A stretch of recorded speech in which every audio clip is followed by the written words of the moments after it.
In 1983, a VW Caddy was delivered in Austria. Disassembled 25 years ago, it sat forgotten in a warehouse. In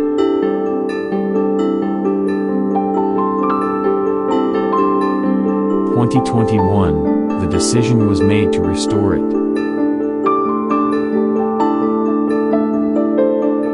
In 2023, from a distant garage, it arrived in Japan. Tangled struggles and hopes. Unwavering passion and collaboration.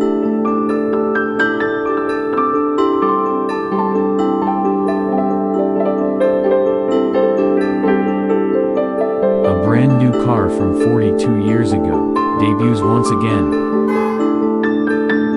On display at Automobile Council.